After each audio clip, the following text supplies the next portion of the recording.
Assalamualaikum warahmatullahi wabarakatuh, sahabat literasi. Selamat pagi. Kali ini saya bersama sahabat saya. Beliau salah seorang pakar sastra anak. Beliau sekaligus dosen apa namanya Mas?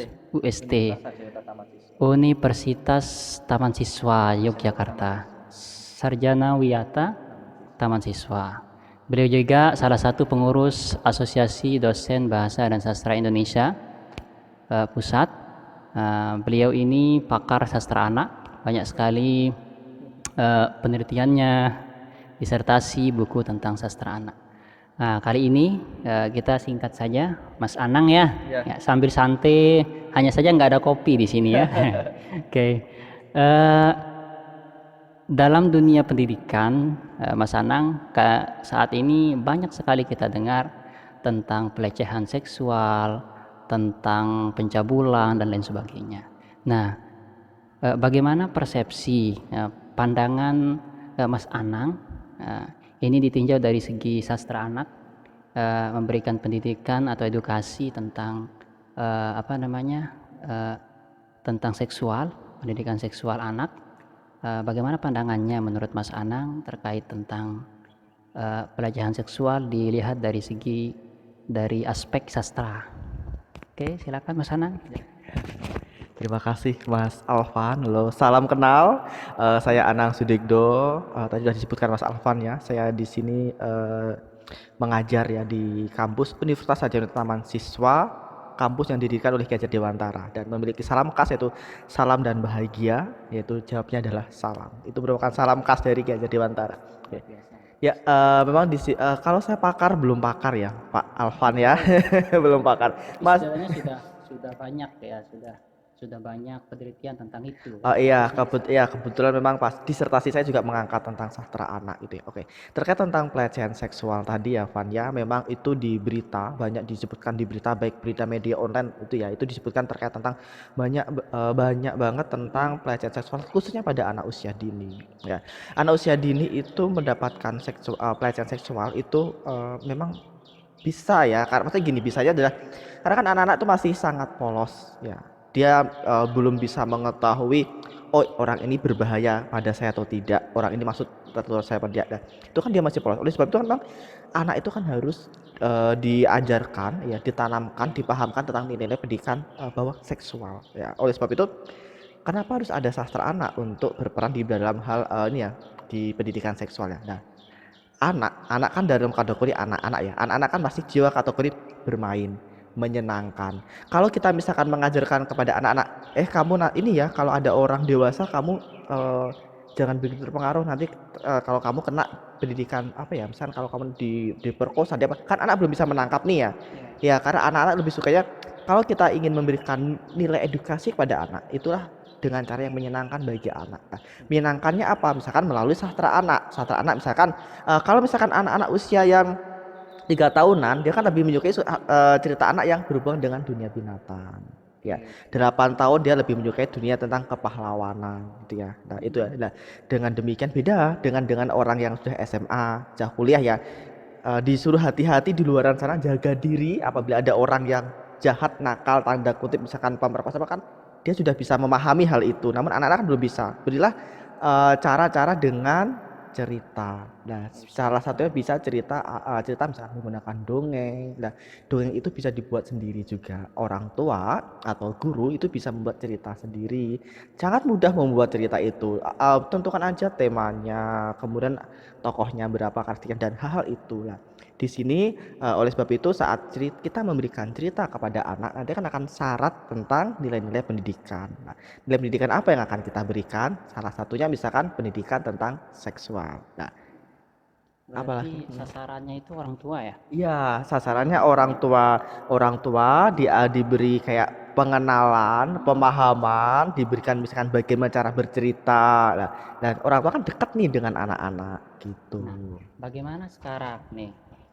Ini kan orang tuanya ini latar belakangnya bukan dari pendidikan saja. Ini ada petani, ada pekebun, dan lain Iya, sebagainya. benar. Banyak orang tua yang tidak bisa bercerita. Oke. Nah, solusi yang ditawarkan yang Oke. pernah dilakukan itu seperti apa? Oke, ya, ya benar sekali ya Pak Alvan ya. Selama ini kan saya sudah melakukan kayak pengabdian masyarakat ya. Iya, Udah beberapa lokasi di Yogyakarta yang mm, masih berjalan ya. Selama ini udah berjalan udah 8 lokasi iya, dan itu masih berjalan lagi nanti sampai bulan Februari ya. Itu terkait tentang teknik mengajarkan teknik mendongeng kepada orang tua dan ternyata ya di luar bayangan saya nih seperti yang disebutkan Pak Alvan tadi bahwa orang tuanya kan tadi dari petani. Ternyata mereka tuh memiliki kemampuan ini, kemampuan mendongeng yang sangat bagus ya di luar ekspektasi saya. Saya bilang, "Ah, ternyata ibu-ibu di sini berbakat ya menjadi artis ya karena dia pandai banget berakting iya. gitu." Nah, terakhir ini Mas Anang ya. Eh, oke, ini mungkin closing ya. Jadi penutup, saran ya, kemudian bisa dalam bentuk himbauan, saran bagi orang tua ya, untuk memberikan pendidikan seksual. Mungkin istilahnya ini agak-agak memang kesannya ini untuk pendidikan Tabu seksual ya. itu agak tabu gitu kan. Bisa saja pikiran kita negatif. Tapi closingnya, penutupnya sekarang Mas Anang silakan sampaikan saran ya, himbauan bagi orang tua terkait dengan bagaimana mendidik anak-anak supaya mereka paham, supaya bisa menjaga diri eh, untuk kemaslahatan ke depan. Terima kasih Pak Terakhir Alvan. ya, Ya, closingnya ya. ya. Terima kasih Pak Alvan. Ya, ya. Terima kasih. Jadi gini, saya ingin bersharing aja ya, bukan berbagi, malah belajar bersama bahwa gini, dunia sekarang itu berbeda dengan dunia-dunia yang dulu. Sekarang itu adalah dunia kecanggihan teknologi.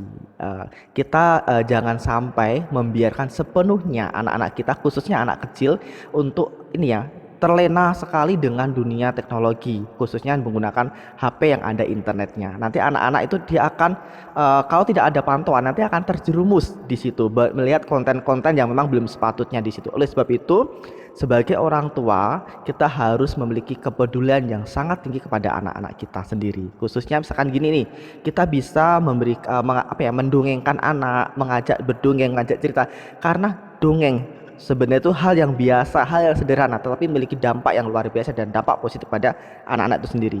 Karena manfaat dongeng adalah salah satunya juga membentuk kedekatan psikologis, kedekatan emosional anak antara orang tua dengan anak. Anak akan menganggap bahwa orang tua saya perhatian dengan saya, baik dengan saya, didongengkan. Ya walaupun memang orang tua misalkan dari berbagai pekerjaan apapun seperti Pak Alvan tadi, baik perkantoran, di dunia pendidikan, baik di perkebunan, pertanian, semua orang tua bisa mendongeng, semua orang tua bisa dekat dengan anak, mendongengkan dengan nilai-nilai yang baik. Salah satu itu tadi ada banyak kejahatan yang mengancam anak-anak di luaran sana. Kita tidak tahu di luar sana banyak orang-orang yang mengintai anak-anak kita terkait tentang pendidikan seksual. Oleh sebab itu, anak-anak kita sejak dini harus diajarkan, dipahamkan terkait tentang pentingnya pendidikan seksual agar anak-anak bisa menjaga dirinya, self protection education, yaitu bisa menjaga dirinya dan dengan cara kedekatan orang tua melalui sastra anak mendongengkan kepada anak-anak itu. Jadi jangan hanya anak dibiarkan melihat YouTube, tapi orang tua juga harus berperan kepada anak tersebut. Baik. Intinya salah satu cara untuk menjaga emosional orang tua dengan anak itu sering-sering bercerita. Ya, jangan sering-sering berikan HP, tapi bercerita, mendongengkan anak sebelum tidur dan lain sebagainya. Itu salah satu edukasi untuk memberikan pendidikan karakter, pendidikan seksualitas bagi anak-anak kita di Indonesia ya. Begitu Pak Dr. Ana. Terima kasih banyak. Sampai jumpa di lain kesempatan. Terima kasih atas sharingnya di Balai Literasi dan Adopsi NTB. Assalamualaikum warahmatullahi wabarakatuh.